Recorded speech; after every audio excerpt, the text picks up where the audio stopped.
कबड्डी है, या जो भी वो खेल सकते हैं। गौशाला के भी यहाँ पे ध्यान दिया गया है कि बच्चों को जब यहाँ पे चिकित्सालय खड़ा होगा तो अपना मेन जो प्रोडक्ट रहेगा वो है गव्य। तो गव्य अगर अच्छे मिले तो उसके लिए यहाँ पे ही गौशाला होना अनिवार्य है।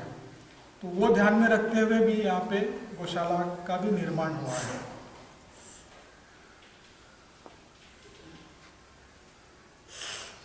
जो भी पेरेंट्स यहाँ के देखना चाहते हैं वो अवश्य आके देखें, और कोई अच्छे सुझाव उनको लगते हैं कि ये भी होना चाहिए तो उनका स्वागत है।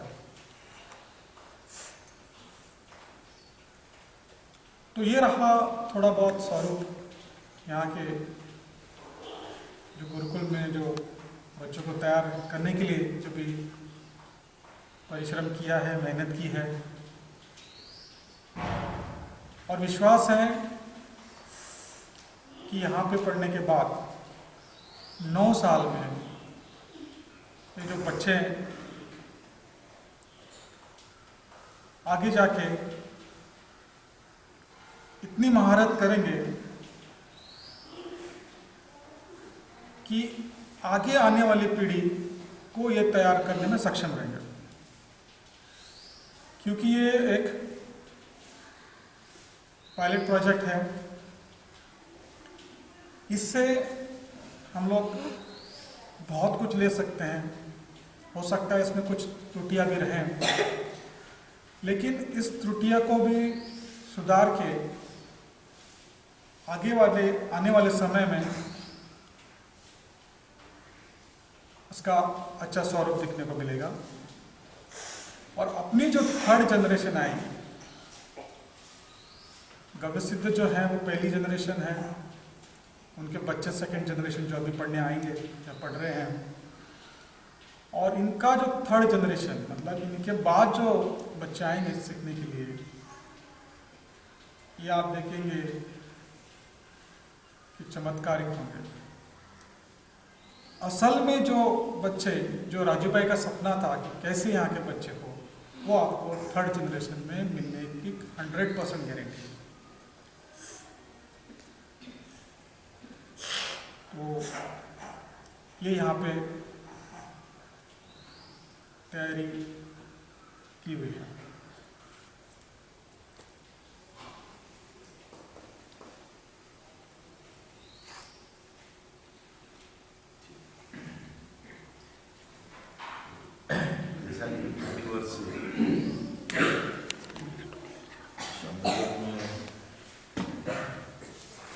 शोध के कुछ विषय रखे जाते हैं, देखा होगा।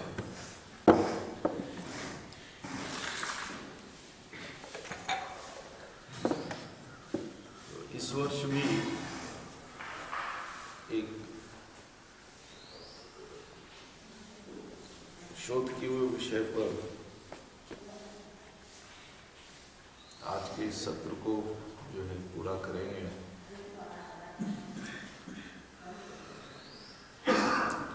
और वो है संसर्ग, यानी हमारे समीप क्या है।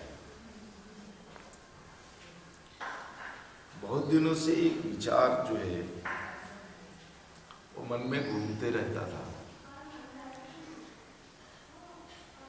और ये विचार जो है वो प्रवास के कारण आया। जो 2011 के बाद जब प्रवास शुरू किया हमने, भारत के बहुत सारे, मुझे लगता है 23 राज्य तो घूमा हूँ गहराई से। तो ये 23 राज्यों को घूमते हुए एक विषय समझ में आया कि कि हमारे देश में एक सामाजिक व्यवस्था बहुत दिनों से चलते आ रही है। गांव का जातिगत ढांचा, जितने भी पुराने गांव रहे हैं और जिन जिन गांवों में मेरा प्रवास रहा, मैंने एक चीज ऑब्जर्व किया कि वहाँ पर जो लोग घर जो बने हैं पुराने, वो सब जातिगत आधार पर है। जैसे बहुत सारे गांव में मैं गया तो अब उदाहरण के लिए अगर मैं अपने इस गांव को अगर लेकर के चलता हूँ उत्तरगांव, तो आज भी आप देखोगे कि इस गांव का जो एक ढांचागत जो चीज़ें बहुत शुरू से चलते आ रही है, उसमें जातिगत को बड़ा आधार दिया गया है। ये गांव जो है वो वनियर और यादवालों का गांव है। यहाँ की दो प्रमुख जातियां हैं तमिलनाडु की, यादवाल जिसको उत्तर भारत में यादव कहते हैं, और एक है वनियर जो कृषि कर्म से जुड़ा हुआ वर्ग है। लेकिन आप देखोगे इसके आगे जैसे ही गांव खत्म होता है, ये जो गांव है, इस बीच में कोई भी दूसरे जाति का व्यक्ति नहीं है, किसी भी दूसरे जाति के व्यक्ति का घर नहीं है। गांव से बाहर जाओगे तब वहां से फिर हरिजन टोला शुरू होता है। तो ये कोई अंग्रेजों के बाद बसाया हुआ गांव ये नहीं है। इस गांव का इतिहास लगभग 700 साल पुराना है और उस समय से ये जातिगत आधार पर गांव को बांटा हुआ है। गुजरात का भी प्रवास हुआ तो गुजरात में भी हमने यही देखा कि जो कामगर हैं, जिनको संजोग से छोटी जाति अंग्रेजों ने कह दिया, उनका टोला अलग होता है। अगर उस गांव में कुछ राजपूत हैं तो राजपूतों का टोला अलग होता है। उस गांव में अगर ब्राह्मण हैं तो ब्राह्मणों का टोला अलग होता है। ये मिक्स होकर के क्यों नहीं रहते सब? जातिगत आधार और जातिगत झगड़े तो अंग्रेजों के बाद शुरू हुए हैं, लेकिन जिन गांवों का इतिहास 400 साल 500 साल पुराना है, उन गांवों में भी मैंने देखा केवल एक राज्य की बात नहीं है, संपूर्ण भारत में ऐसी व्यवस्था है कि जातिगत आधार पर गांव का संगठन रहा है। गांव में लोग संगठित रूप से रहे। अब आज का अगर वातावरण देखो आप, तो कहीं कोई शहर बसता है, गांव तो अब बसते नहीं। अब शहर बसते हैं, नए नए शहर बनते हैं, गांव नहीं बनता। जो गांव थे वे भी अब शहर में परिवर्तित हो रहे हैं। तो आज के समय में नया कोई गांव बना हो, इसकी परिकल्पना तो नहीं की जा सकती। बनेगा, इसकी भी परिकल्पना नहीं की जा सकती। लेकिन जो गांव थे वे शहर में बदल रहे हैं और नए नए शहर जरूर बन रहे हैं। तो वहां पर जो व्यवस्था आज मैं देखता हूं कि वहां पर इसका कोई आधार नहीं होता। यहाँ पर एक हिंदू ने घर बनाया तो बाजू में कोई मुसलमान घर बना सकता है, उसको पूरा अधिकार है इसका। बाजू में कोई क्रिश्चियन आकर के भी मकान बना ले, उसको पूरा अधिकार है, आप उसको कुछ नहीं बोल सकते। एक बौद्धिस्ट आकर के बैठ जाएगा, आपके घर के सामने बना लेगा, कुछ नहीं बोल सकते। बराबर का राइट है, सब मिक्स होकर के चल रहा है। आपका पड़ोसी कौन है मालूम नहीं, कल कौन पड़ोसी आ जाएगा मालूम नहीं। आपका ये घर है, बाजू में किसी का मकान है, उसने रेंट पे लगा दिया, आज तक आप हिंदू हो, बाजू में वो भी हिंदू थे। कुछ दिन के बाद मालूम हुआ कि उसने घर खाली कर दिया और वहां पर एक मुसलमान परिवार आ गया, आप कुछ नहीं बोल सकते। अब जो पैटर्न जो चल रहा है वो यही पैटर्न में देख रहा हूं सब जगह। जो पुराने संगठित गांव हैं, उन गांव में ये परंपरा को तो बिल्कुल वो लोग बरकरार रख रहे हैं, किसी को घुसने नहीं देते। आप दूसरी जाति को बसना है तो गांव के बाहर कहीं घर बना करके बसो, बीच गांव में घुसने नहीं देते। आज भी जो पुराने ट्रेडिशनल गांव हैं, उन गांव में एक ऐसा सामाजिक अघोषित ऐसी सामाजिक व्यवस्था है। ये जब बहुत सारे राज्यों को जब मैंने घुमा और देखा, लगभग लगभग पूरे भारत में ही ऐसी व्यवस्था थी। तो क्या इसके कोई आधार थे? क्योंकि जातिगत झगड़े, ऊंच और नीच का झगड़ा और अछूत का झगड़ा, ये तो 300 साल पुराना है। 300 साल पहले के भारत को अगर आप देख लो तो ऐसे कोई झगड़े नहीं थे, लेकिन हर जाति के टोले अलग अलग थे। उन जातियों में झगड़े तो अंग्रेजों ने बोए, अंग्रेजों के पहले नहीं था, लेकिन अलग अलग जातियों के जो टोले बने वो अंग्रेजों की देन नहीं है, वो तो बहुत पौराणिक और पुरानी व्यवस्था है। तो इसको समझना चाहता था कि ये क्या था, क्यों था, और इससे आखिर समाज को मिलता क्या था।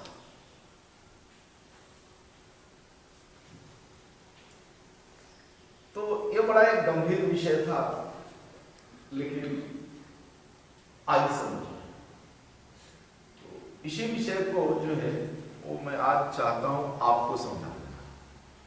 मैंने जितना समझा है उतना आपको समझा देना, ताकि उस विषय को आप पूरे भारत में फैला दें।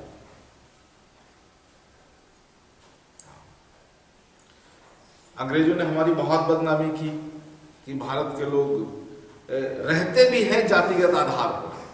हरिजनों का अलग टोला कर दिया इन्होंने, राजपूतों का अलग टोला कर दिया, ब्राह्मणों का अलग टोला कर दिया, बनियों का अलग टोला कर दिया, अलग अलग घर बनाया। आपस में ये बैठते नहीं, उठते नहीं।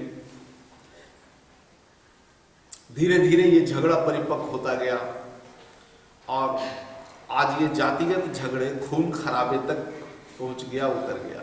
अक्सर आप समाचार पत्रों में पढ़ते ही रहते होंगे, जातिगत झगड़े बहुत होते हैं। केवल हिंदू मुसलमान के नहीं, हिंदुओं के अंदर के आपस के जातिगत झगड़े चलते रहते। एक गांव में हरिजन हैं, कुछ राजपूत हैं, कुछ ब्राह्मण हैं और कुछ और जातियों के हैं। आप देखते हो अक्सर खून खराबा आपस में होते रहता है। धर्म के आधार पर होता है वो तो है ही, जातिगत आधार पर भी खून खराबे होते रहते। तो क्या हमारे पूर्वजों ने ऐसे खून खराबे के लिए टोलों का निर्धारण किया था कि एक जाति के लोग एक जगह रहेंगे, दूसरे जाति वाले दूसरे टोले में रहेंगे, तीसरी जाति वाले तीसरे टोले में रहेंगे? क्या हमारे पूर्वजों के पास ऐसी दूरदर्शिता नहीं थी कि आने वाले दिनों में ये आपसी झगड़ा होगा?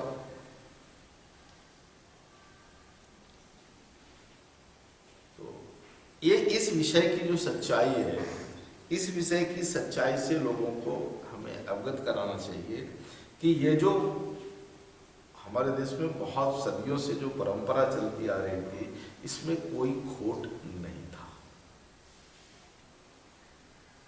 वो बिल्कुल सही था कि एक जाति के लोग गांव में एक टोले में रहे, दूसरी जाति के लोग दूसरे टोले में रहे, और इससे एक बहुत बड़ी अदृश्य जो है सामाजिक व्यवस्था का प्रबंधन निकल करके आता था इसमें से। तो इसको फिर से जो है हमें गहराई से समझने की जरूरत है। एक दूसरा उदाहरण मैं देखता हूं। पुराणों की कहानियां पढ़ते हैं, कोई काल्पनिक नहीं है, वो हमारे देश के इतिहास का बनना है। पुराणों की कथाएं मतलब कल्पना नहीं। जो संस्कृत में शब्द है कथा, कथा में कल्पना नहीं है, लेकिन उसी कथा को जब अंग्रेजी में स्टोरी कर दो तो स्टोरी में कल्पना है। सबसे प्रचलित स्टोरी है शेक्सपियर की, उसके सारे स्टोरी पढ़ लो, सभी कल्पना के आधार पर है। लेकिन हमारे पूर्वजों ने जितनी भी कथाएं लिखी है, ये पूरा इतिहास है।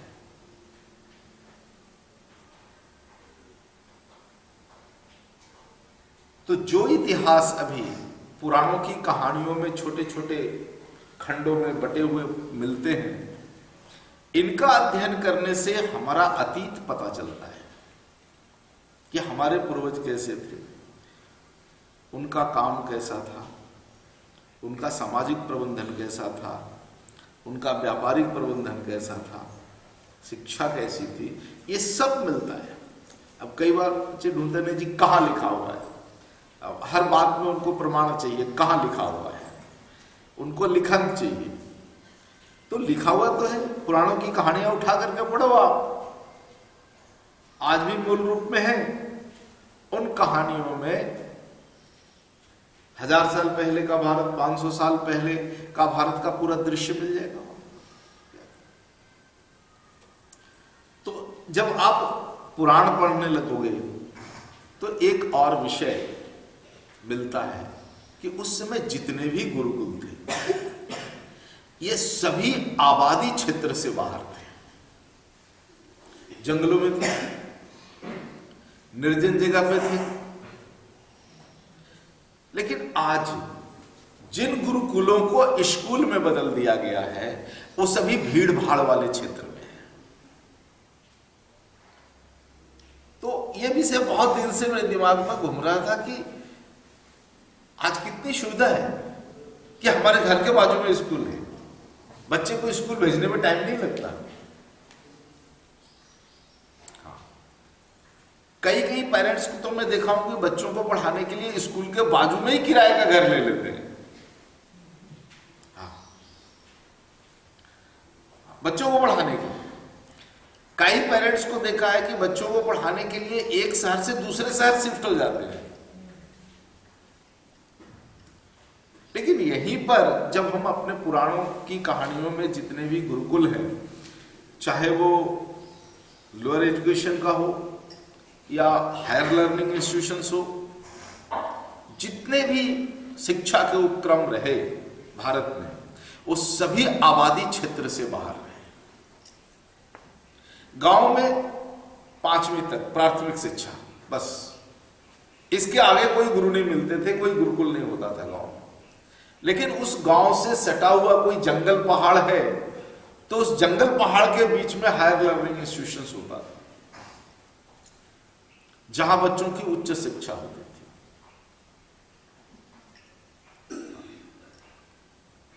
आज इसको उलट दिया है, जहां भीड़ भाड़ वाला क्षेत्र है उसके बीच में स्कूल रहता है, बच्चों को भी सुविधा, टीचर को भी सुविधा, व्यवस्थापकों को भी सुविधा। लेकिन अंग्रेजों से पहले के भारत में ऐसा नहीं था। प्राथमिक शिक्षा तक गांव, जितना वो अपने माँ बाप से सीख ले और जितना वो जीवन जीने के लिए भाषा, कला, इन सारी चीजों को सीख ले, और उससे ऊपर अगर आपको जाना है तो गांव छोड़ना पड़ेगा। शहर तो बहुत कम थे तो गांव छोड़ना पड़ेगा और आपको किसी ऐसे निर्जन स्थान में जाना पड़ेगा जहां किसी गुरु का निवास है, और फिर उनके सानिध्य में रह करके जैसी शिक्षा है उस हिसाब से। चिकित्सा वाले जितने भी गुरुकुल रहे वो सभी 10 वर्ष वाला रहा। तो ये जो बड़ा एक विरोधाभास देखता हूं मैं उस समय की व्यवस्था और अभी की व्यवस्था में, इस पे एक सोच विकसित कर रहा था कि आखिर कारण क्या है, कारण क्या है इसका। तो इस पर जो एक विचार जो समझ में आया हमारे पूर्वजों का कि उनकी दृष्टि कहां थी इस विषय को लेकर के, जितनी समझ में आई है वो मैं चाहता हूं आपको भी वो दृष्टिगत हो, आप भी उस दृश्य को देखें और एक बार फिर से पूरे भारत में इस विषय को आप लेकर के जाएं कि शिक्षा भीड़ भाड़ में नहीं हो सकती। शायद शिक्षा हो भी जाए, ज्ञान भीड़ भाड़ में नहीं आ सकता। अगर आपको ज्ञान प्राप्त करना है, बच्चों को ज्ञान देना है, तो आप भीड़ में रह करके उसको ज्ञान नहीं दे सकते। शिक्षा हो सकता है, शिक्षित कर देना अलग विषय है और ज्ञानी होना अलग विषय है।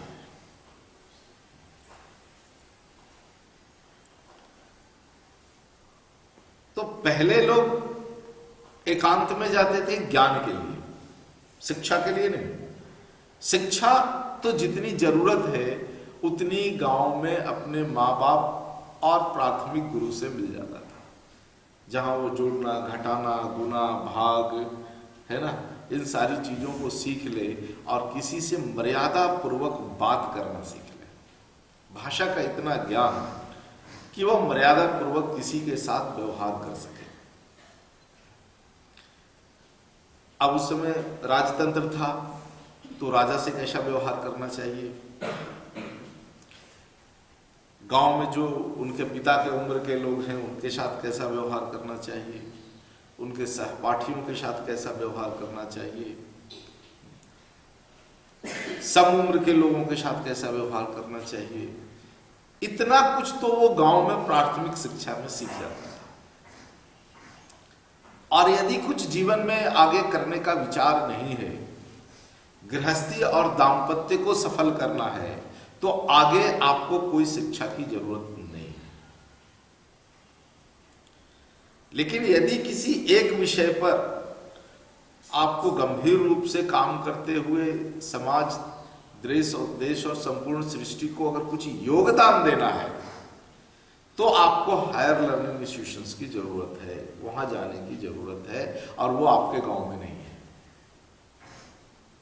वो कहीं एकांत और निर्जन में है।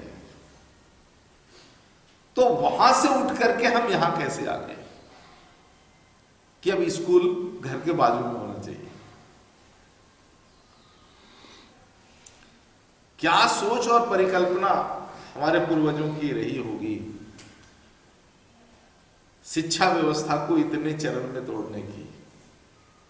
और उससे भी हायर अगर आपको चाहिए एजुकेशन, तब तो फिर अकेले एकांत गुफा में चले जाओ। फिर गुरुकुल नहीं, वो गुरुकुल से ऊपर की एक व्यवस्था थी कि गुरुकुल तक तो ठीक है, लेकिन उससे भी ऊपर अगर आपको जाना है तो आपको तो फिर किसी गुफा में जाना पड़ेगा। ऐसा एकांत जहां आपके सिवा कोई नहीं है। तो यहां पर भी मैं विरोधाभास देखता हूं कि अभी अगर कोई कहता है कि जी मुझे बहुत हायर एजुकेशन में जाना है, तो उनको उतना ही ज्यादा भीड़ भाड़ क्षेत्र में जाना पड़ेगा, जहां बहुत लोग पढ़ाने वाले हैं, समझाने वाले हैं। फिजिक्स का कोई प्रोफेसर होगा, केमिस्ट्री वाला कोई हो और होगा, ज्योग्राफी वाला कोई और होगा, या फिजिक्स में भी आप चले जाओ तो उसके वर्गीकरण के अलग अलग प्रोफेसर मिल जाएंगे। क्वांटम फिजिक्स पढ़ाने वाला अलग मिल जाएगा, फिजिकल मैथमेटिक्स पढ़ाने वाला अलग मिल जाएगा। और जहां एक ही विषय के बहुत सारे प्रवीण लोग हैं, वहां जाना पड़ता है।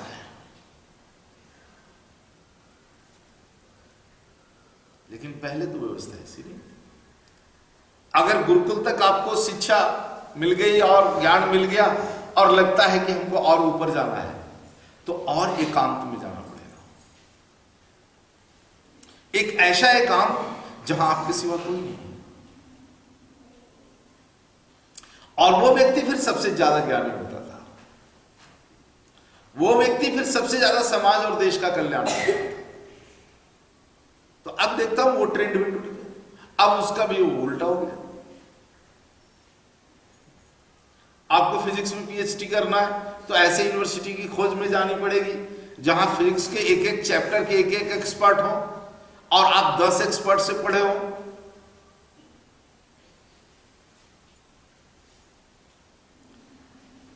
तो शिक्षा के क्षेत्र में हो या सामाजिक जीवन के क्षेत्र में हो, पहले की व्यवस्थाएं और आज की व्यवस्था को अगर तुलना करके हम देखते हैं तो या तो इसको टेढ़ा कह लो या इसको टेढ़ा कह लो।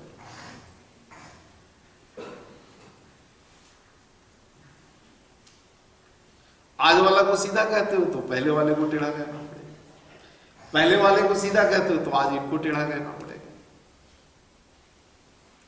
तो ये बहुत दिन से ये सारा विचार जो है बहुत सालों से घूम रहा था। तो उस पर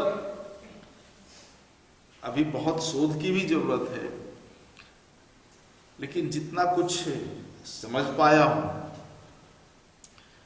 मैं चाहता हूं आपको आज समझा दूं जितना मैंने समझा है,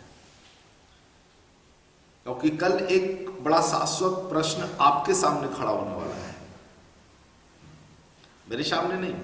वो मेरा युग नहीं होगा, वो आपका युग होगा, जिसमें एक शाश्वत, अगर ये जो प्रयोग हमने जो है अब जो हम शुरू कर रहे हैं, एक नया प्रयोग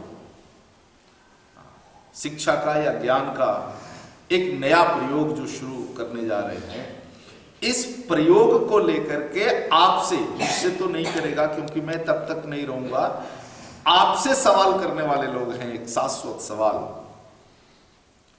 कि ऐसा गुरुकुल तो हमारे शहर के बीच में होना चाहिए, ये प्रश्न आएगा। यह प्रयोग जिस दिन सफल हो गया उस दिन ऐसे गुरुकुलों का डिमांड शहर के बीच में खड़ा करने के लिए, और आप रास्ते से भटक नहीं जाओ। इसलिए ये एक चेतावनी पूर्ण दर्शन कह सकता हूं कि ये दर्शन है जिसको समझ लेना चाहिए कि भीड़ के बीच में ये हो ही नहीं सकता, इसलिए हम भीड़ से बाहर आए।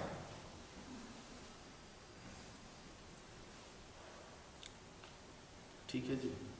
तो अब चूंकि सम्मेलन का बड़ा स्वरूप नहीं है, छोटा स्वरूप है, इसलिए मैं चाहता हूं इस विषय को बोर्ड पे समझा दूं। सम्मेलन बड़ा होता तो बोर्ड पे नहीं होता। हाँ, बोर्ड पे ज्यादा सेटिंग मैं समझता हूँ कम समय में ज्यादा कुछ समझा सकते हैं। इसमें से बहुत सारे प्रश्नों का उत्तर मिल जाएगा कि हमारे देश में जो गांव हैं, गांव में हरिजन टोला अलग से क्यों है, ब्राह्मण टोला अलग से क्यों है, जादवालों का टोला अलग से क्यों है, और जिस ज्ञान और शिक्षा की जरूरत आने वाले भारत को है वो भीड़ भाड़ में क्यों नहीं मिल सकता। गुरुकुलों की स्थापना हम गांव के बीच में या